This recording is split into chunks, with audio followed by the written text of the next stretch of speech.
तो hello good friends, कैसे हैं आप सब। चलिए, ह्यूमन एनाटॉमी का एक टॉपिक हमने कंप्लीट करा दिया था, मतलब आधा हो गया था, पार्ट 1 हो गया था। पार्ट 2 पे आ जाएंगे। तो सर्कुलेटरी सिस्टम चल रहा था हमारा, तो सर्कुलेटरी सिस्टम का सेकंड पार्ट देखेंगे। तो सर्कुलेटरी सिस्टम का हम सेकंड पार्ट देखेंगे।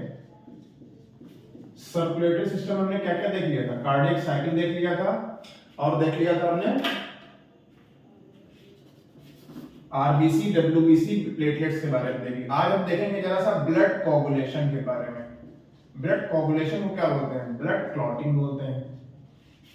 तो आपको कहीं भी कोई भी टिश्यू इंजर्ड हो जाता है तो कैसे होगा, वो कैसे हील होगा? तो ऐसे होगा। आपका एक होता है प्रोथ्रोम्बिन। प्रोथ्रोम्बिन को, ये इनएक्टिव फॉर्म है। प्रोथ्रोम्बिन को एक्टिव थ्रोम्बिन में कौन कन्वर्ट करेगा? थ्रोम्बोकाइनेज नाम का एंजाइम। थ्रोम्बोकाइनेज एंजाइम कहां से निकलता है? ये कहां से सेक्रेट होता है बच्चों? इंजर्ड टिश्यू से।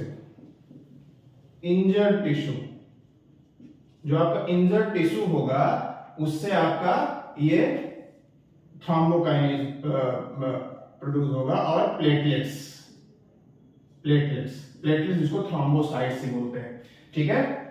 तो एक्टिव फॉर्म को इनएक्टिव फॉर्म में चेंज कर देगा। ये कहां होता है? प्लाज्मा में। और मैन्युफैक्चर कहां होता है? लीवर में, ठीक है। अब थ्रोम्बिन बन गया एक्टिव फॉर्म में, ठीक है। अब थ्रोम्बिन होगा फाइब्रिनोजन को फाइब्रिन में चेंज करेगा, ठीक है। तो थ्रोम्बिन का काम क्या है? थ्रोम्बिन फाइब्रिनोजन जो कि इनएक्टिव फॉर्म में प्लाज्मा में होता है, उससे फाइब्रिन में चेंज कर देगा। ये एक्टिव फॉर्म है, ये इनएक्टिव फॉर्म है, ठीक है। अब फाइब्रिन क्या करेगा? आपका ब्लड क्लॉट बना लेगा, ब्लड क्लॉट बना लेगा, ठीक है। तो आपका वो जो पोर्शन जो इंजर्ड हुआ है वो हील हो जाएगा। तो समझ में आया? This is called blood coagulation या ब्लड क्लॉटिंग। इसमें क्या होगा? प्रोथ्रोम्बिन थ्रोम्बिन में चेंज हो जाएगा थ्रोम्बोकाइनेज के थ्रू, ठीक है। और इसमें कैल्शियम आयन भी यूज होता है, ठीक है। कैल्शियम आयन भी यूज होता है ब्लड क्लॉटिंग में, ठीक है। तो फाइब्रिनोजन को फाइब्रिन में चेंज कर देगा थ्रोम्बिन आपका, तो ब्लड क्लॉटिंग हो जाएगी। तो आपका वो जो इंजर्ड पार्ट है वो हील हो जाएगा। अब बच्चों इसी से रिलेटेड कुछ देख लेते हैं। टॉपिक है हीमोफीलिया। हीमोफीलिया एक जेनेटिक डिजीज है। This is called genetic disease. इसमें क्या होता है? क्रोमोसोमल इंबैलेंस की वजह से होता है जेनेटिक डिजीज। ये पेरेंट से प्रोजेनी में आ जाती है, पेरेंट टू प्रोजेनी आती है। जेनेटिक वाले चैप्टर में आपको ये क्लियरली समझ में आ जाएगा। तो इसमें क्या होता है? कट कहीं लगता है तो हीलिंग नहीं होती, नो हीलिंग, हीलिंग नहीं होती। और ब्लड बहुत तेजी से बहने लगता है तो ब्लीडिंग बहुत ज्यादा होती है, ब्लीडिंग ज्यादा होती है, ब्लीडिंग एक्सेसिव फॉर्म में हो जाएगी। तो क्या होगा? हीमोफीलिया कहलाता है। हीमोफीलिया एक जेनेटिक डिसऑर्डर है, ठीक है। तो ब्लड क्लॉटिंग से रिलेटेड है, इसलिए यहां पर बता दिया। चलिए अब आगे बढ़ते हैं।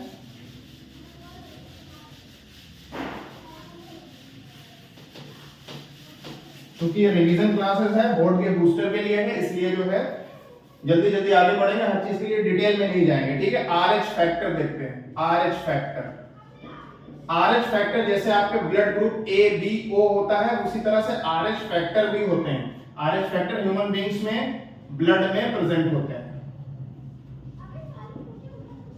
खाली ह्यूमन बीइंग्स में। तो आरएच निगेटिव भी होता है और आरएच पॉजिटिव भी होता है। तो मोस्ट ऑफ द केसेस में आरएच पॉजिटिव ब्लड में होता है factor. RH stands for rhesus monkey.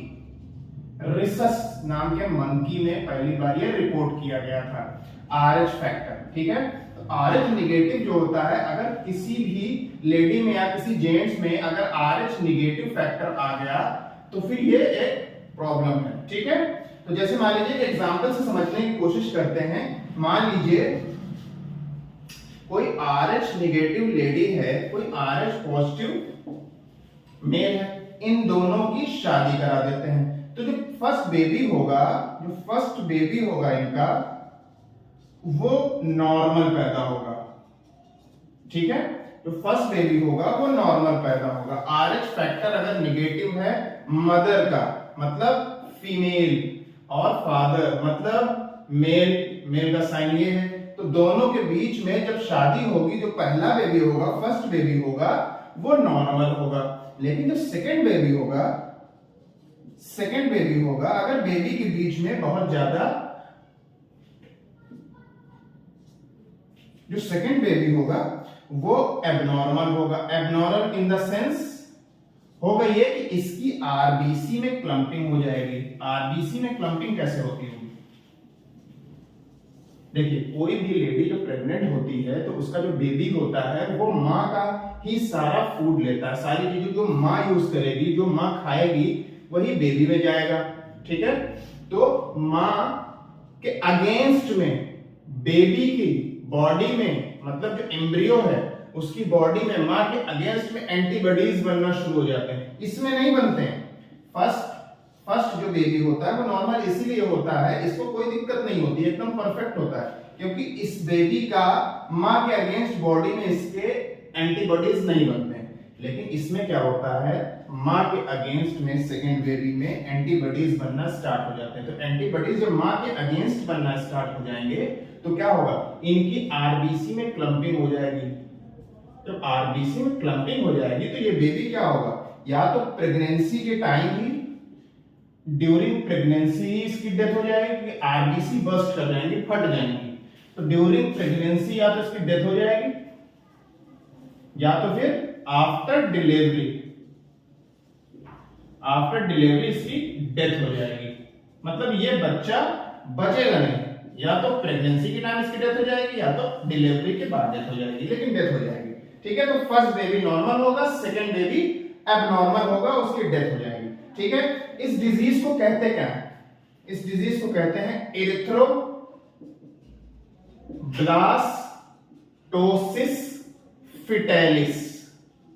मतलब इरिथ्रो मतलब आरबीसी, ब्लास्टोसिस का मतलब फट जाना, बस्ट हो जाना, फिटालिस का मतलब फीटस में, जो प्रेग्नेंट लेडी होती हैं, जो उनके जो स्टमक में जो बेबी होता है, उनके यूटेरस में जो बेबी होता है उसको फीटस बोलते हैं। आफ्टर 1 मंथ एम्ब्रियो फीटस में चेंज हो जाता है, तो फिटालिस, फीटस में जो प्रॉब्लम हो रही है इसलिए बोलते हैं इरिथ्रोब्लास्टोसिस फिटालिस। इसका दूसरा नाम भी है हीमोलिटिक जॉन्डिस। हीमोलिटिक जॉन्डिस, इसको भी याद रखिएगा। कोई आपसे दूसरा नाम पूछ ले कि इसका दूसरा नाम क्या है, तो हीमोलिटिक जॉन्डिस। तो ये आपको क्लियर हो गया, आरएच फैक्टर हमने क्लियर कर लिया, ब्लड कोगुलेशन क्लियर कर लिया। अब आगे बढ़ते हैं। ब्लड ग्रुप बताने की जरूरत नहीं, आप जानते हैं, एंटीबॉडी एंटीजन आप जानते हैं अच्छी तरीके से। Blood group A, B, A B और ओ।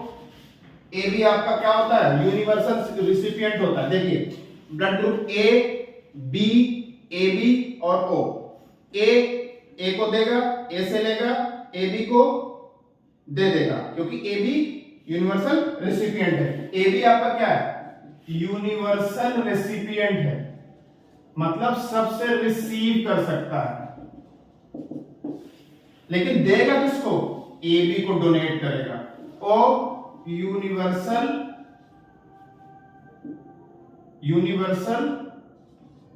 डोनर है, सबको देगा, लेकिन रिसीव करेगा किससे, ओ से रिसीव करेगा। ठीक है, तो ब्लड ग्रुप आप जानते हैं। ब्लड ग्रुप की डिस्कवरी किसने की थी, A B O blood group की डिस्कवरी की थी कार्ल लैंड स्टीनर। ठीक, चलिए आगे बढ़ते हैं। छोटी छोटी चीजों में फंसना नहीं हम लोग, बहुत सारे टॉपिक्स हैं, जल्दी जल्दी रिवाइज करा देते हैं आप लोगों का, ताकि बेहतर से बेहतर आपका मार्क्स आ जाए। ठीक है, क्या बचा आपका, क्या बचा, हाँ, ब्लड प्रेशर। तो चलिए बच्चों, नॉर्मल, ये नॉर्मल ब्लड प्रेशर है। अब चलिए मान लीजिए कि ये 80 का ये डायस्टोल होता है, दिस इज कॉल्ड सिस्टोल। ठीक है, 80 से अगर 70 और 60 हो जाएगा, इधर 120 से 110 या फिर 100 हो जाए, तो this condition is called BP low. BP आपका लो हो गया। और बीपी हाई की कंडीशन क्या होगी, 80 से 90 हो जाए, 100 हो जाए, इधर 120 से 130, 140 या एबव चला जाए, this is called BP high. ऐसा होता क्यों होगा? ये ब्लड प्रेशर होता क्यों होगा? देखिए जैसे मान लीजिए कि आपके आर्टरीज हैं, तो आर्टरीज में जब ब्लड फ्लो करता है ऐसे फ्लो करता है, तो ब्लड प्रेशर, ये जो वॉल्स होती हैं आर्टरीज की, इस पे क्या होता है, ब्लड एक तरह का प्रेशर जनरेट कर देता है, this is called blood pressure. तो आपका जब ब्लड बहुत तेजी से फ्लो होगा तो बहुत तेजी से ब्लड प्रेशर बनेगा, मतलब प्रेशर बहुत तेजी से जनरेट होगा तो बहुत तेजी से फ्लो होगा।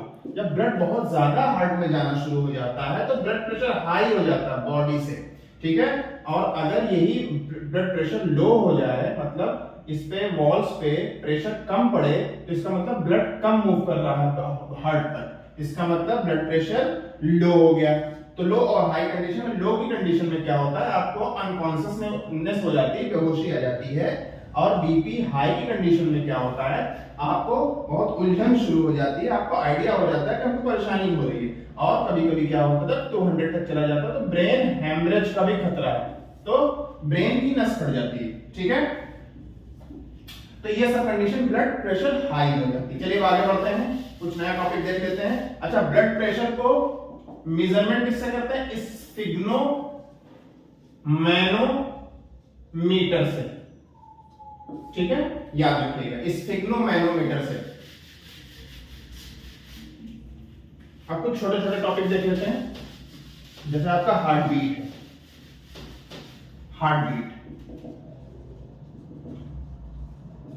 हार्ट बीट आपकी 72 पर मिनट चलती है, मतलब एक मिनट में मिनिमम आप 72 टाइम्स हार्ट आपका बीट करता है, हार्ट बीट करता है। हार्ट बीट जब करता है तो लब और डब की आवाज आती है। अब लब डब की आवाज कैसे आती है, जैसे मान लीजिए कि आपका 4 चैम्बर हार्ट है, तो ये आपका right auricle, right ventricle, left auricle, left ventricle, तो यहां पे आपके वॉल्व लगे होते हैं, ट्राइकस्पिड वॉल्व, बाइकस्पिड वॉल्व, ये बता चुके हैं पिछली क्लास में आपको। तो जैसे ही ब्लड यहां से मूव करेगा ब्लड यहां से मूव करेगा, नीचे आ जाएगा, तो ये वॉल्व बंद हो जाएंगे, ट्राइकस्पिड वॉल्व क्या होंगे, सडनली स्टॉप हो जाएंगे, दिस इज कॉल्ड डब। तो डब की कंडीशन यहां से आएगी जब आपके ट्राइकस्पिड वॉल्व क्या होंगे, बंद हो जाएंगे। उसके बाद जब आपका राइट वेंट्रिकल से ब्लड लंग्स की तरफ जाएगा पल्मोनरी आर्टरी के थ्रू, तो यहां पे सेमी लूनर वॉल्व लगे होते हैं, जैसे ही ब्लड यहां से मूव करेगा तो डब की आवाज आएगी। तो लब और डब दो साउंड आपको सुनाई देंगे। और कौन सा मेजरमेंट करेगा, कौन सा मेजर करेगा, आपका कौन सा इंस्ट्रूमेंट इसको मेजर करता है, स्टेथोस्कोप। अक्सर डॉक्टरों के गले में लटका हुआ आपको मिलेगा स्टेथोस्कोप, आपके चेस्ट पे रखते हैं, आपके हार्ट बीट को कर लेते हैं मेजर इजीली, ठीक है। हार्ट बीट हो गई आपकी, आपका पल्स रेट भी सेम होता है, पल्स रेट भी 72 पर मिनट होता है।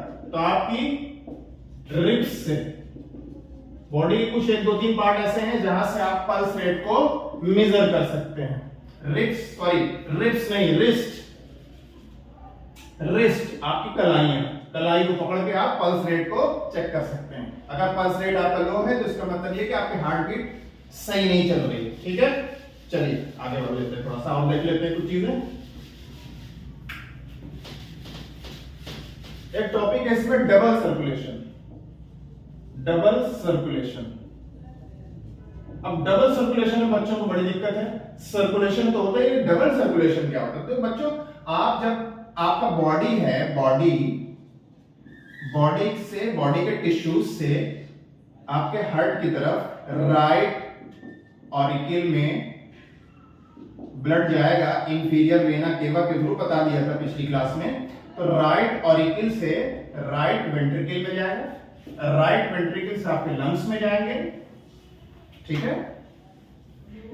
लंग्स से क्या होगा, लंग्स से लेफ्ट वेंट्रिकल में आएंगे, सॉरी लेफ्ट ऑरिकल में आएंगे। लेफ्ट ऑरिकल से ब्लड कहां आएगा, लेफ्ट वेंट्रिकल में आएगा, और लेफ्ट वेंट्रिकल से बॉडी में आएगा ओर्टा के through. This is called circulation. तो सर्कुलेशन में जो ये वाला पार्ट है, दिस पार्ट, सॉरी यहां तक,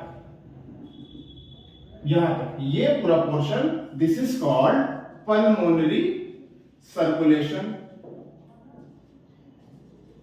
पल्मोनरी सर्कुलेशन। और ये वाला जो पार्ट है ये आपका, ये वाला पार्ट जो है ये है आपका सिस्टमैटिक सर्कुलेशन, सिस्टमैटिक सर्कुलेशन।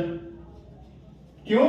क्योंकि सिस्टम के थ्रू से, बॉडी के सिस्टम से हो रहा है। पल्मोनरी सर्कुलेशन क्यों बोलते हैं? क्योंकि बॉडी से राइट ऑरिकल में जब ब्लड जाता है, कौन सा blood? Impure blood. Last lecture देखें आपको क्लियर हो जाएगा बिल्कुल। कार्डियक साइकिल में बॉडी से जब राइट ऑरिकल में ब्लड जाता है तो ब्लड राइट ऑरिकल से राइट वेंट्रिकल में जाएगा, तो वेंट्रिकल से जब लंग्स में जाएगा तो पल्मोनरी आर्टरी के थ्रू जाएगा, और लंग्स से जब राइट ऑरिकल लेफ्ट ऑरिकल में आएगा तो पल्मोनरी वेन के थ्रू आएगा। तो एक तरह की ये सारी प्रोसेस आपकी ये पल्मोनरी सर्कुलेशन कहलाती है, क्योंकि पल्मोनरी आर्टरी और पल्मोनरी वेन इसमें रोल प्ले करती है। लेकिन उसके बाद क्या होता है? जब पोर्टा से सिस्टम शुरू होता है, लेफ्ट वेंट्रिकल से शुरू होता है, तो सिस्टम काम करता है, फिर पल्मोनरी आर्टरी और पल्मोनरी वेन काम नहीं करती, क्योंकि ओर्टा पल्मोनरी वेन नहीं है, ना ही पल्मोनरी आर्टरी है। ये सबसे बड़ी लार्जेस्ट आर्टरी होती है, तो बॉडी में ऐसे ब्लड मूव कर जाता है। This is called double circulation. एक तरह का सर्कुलेशन क्या है आपका? पल्मोनरी सर्कुलेशन, दूसरा क्या है? Systematic circulation. तो परेशान होने की जरूरत नहीं, बिल्कुल इजी है। आराम से ऐसे ही आप जो है चार्ट बना के पेपर में कर देंगे, आपका काम हो जाएगा। चलिए नेक्स्ट, और क्या बचा? और आपको बचा लिम्फेटिक सिस्टम। लिम्फ क्या होता है? लिम्फेटिक सिस्टम बताया था आपको, ब्लड के साथ साथ लिम्फ भी आपकी बॉडी में होती है। जो चीजें ब्लड नहीं मूव करा पाता वो चीजें लिम्फ मूव कराते हैं। ब्लड जो चीज मूव नहीं करा पाता उसको लिम्फ मूव कराते हैं, जैसे कि some proteins, vitamins और कुछ फूड पार्टिकल्स। लेकिन फाइनली जाके ये ब्लड में ही मिलते हैं, लेकिन कुछ टाइम के लिए लिम्फ में। तो लिम्फ काम कैसे करता है? लिम्फेटिक सिस्टम के थ्रू काम करेगा। ब्लड कैसे काम करता है? सर्कुलेटरी सिस्टम के थ्रू काम करता है। तो लिम्फेटिक सिस्टम में आपका क्या होगा? लिम्फ नोड्स होंगे,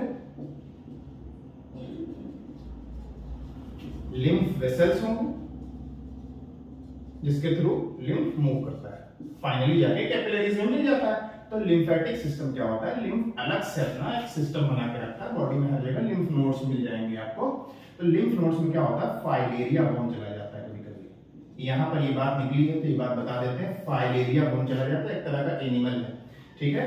तो आपको एलिफेंटियासिस कॉज कर देता है, एलिफेंटियासिस। दिस इज कॉल्ड हाथी पांव, आपने देखा होगा, फाइलेरियासिस भी बोलते हैं, फाइलेरियासिस। तो पैर आपका सडनली बहुत ज्यादा फूल जाता है, ये एक प्रॉब्लम है, ठीक है। लिम्फ, अब लिम्फेटिक टिश्यूज भी होते हैं, अब लिम्फेटिक ऑर्गन्स भी होते हैं। लिम्फेटिक ऑर्गन जैसे आपका स्प्लीन होता है, ये एक तरह का लिम्फेटिक ऑर्गन है। ये कहां पे होता है? ये behind the stomach above the left kidney, इसकी पोजीशन ये। अगर आपसे कोई पूछे कि स्प्लीन होता कहां, तो स्प्लीन आपका होता है behind the stomach and above the left kidney। तो स्प्लीन क्या है? ब्लड रिजर्वायर की तरह काम करता है, ब्लड रिजर्वायर की तरह काम करता है। और आप एक बात तो जानते ही हैं कि आरबीसी और जो ब्लड सेल्स होती हैं वो स्प्लीन में आके डिस्ट्रॉय होती हैं। तो एक तरह की ग्रेवयार्ड भी आप जानते हैं, लीवर और स्प्लीन, ये तो फेमस है। स्प्लीन एक ये हो गई, और वॉर्न आउट, वही दूसरा पॉइंट बन जाएगा इसमें। वॉर्न आउट और डिसीज यहां पे आएंगी, ब्लड सेल्स आएंगी। उसके अलावा क्या होता है? एम्ब्रियोनिक स्टेज में, एम्ब्रियोनिक स्टेज में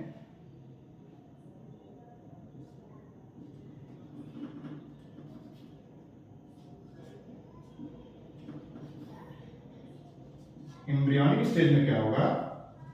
जो आरबीसीज होती हैं वो यहीं पर बनती है। एम्ब्रियोनिक स्टेज में आरबीसी का प्रोडक्शन यहां पर होता है, ठीक है। और कई तरह की चीजें आप अपने चैप्टर में देख सकते हैं आराम से, ठीक है। तो स्प्लीन आपका थोड़ा सा यहाँ पे रिवाइज हो गया, एक तरह का आपका स्प्लीन। इमरजेंसी कंडीशन में ब्लड को अरेंज करा के देता है बॉडी को इमरजेंसी कंडीशन में, ठीक है। इसके का काम क्या है, इमरजेंसी कंडीशन में ब्लड स्टोर करके रखता है, बॉडी को ब्लड प्रोवाइड कराता है। तो एक तरह का ब्लड रिजर्वायर, रिजर्वायर आप जानते ही हैं, जहां पे वाटर को रिजर्व करके रखा जाए उसको बोलते हैं रिजर्वायर, ठीक है। और क्या बचा,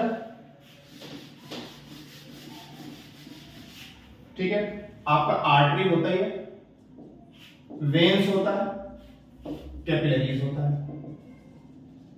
बता दिया। ऑक्सीजनेटेड ब्लड लेके जाएगा, एक्सेप्ट कौन सी आर्टरी, पल्मोनरी आर्टरी। इधर क्या होगा, डीऑक्सीजनेटेड ब्लड, इसी को इंप्योर ब्लड भी बोलते हैं, डीऑक्सीजनेटेड ब्लड। क्या आप बोलेंगे डीऑक्सीजनेटेड क्या होता है, इंप्योर क्या होता है, दोनों सेम चीज है, ठीक है। इंप्योर ब्लड भी कहते हैं इसको, इसको प्योर ब्लड कहते हैं, तो ये बात याद रखिएगा, प्योर ब्लड। और इसमें क्या होता है, एक्सेप्ट पल्मोनरी वेन। अब कैपिलरीज क्या होती है, इन दोनों के, ये दोनों वाइटल ऑर्गन में एंट्री करते नहीं, वाइटल ऑर्गन्स में एंट्री करेंगे नहीं, आर्टरीज और वेन्स, तो कैपिलरीज एंट्री करती हैं। तो कैपिलरीज वाइटल ऑर्गन्स में एंट्री करती हैं।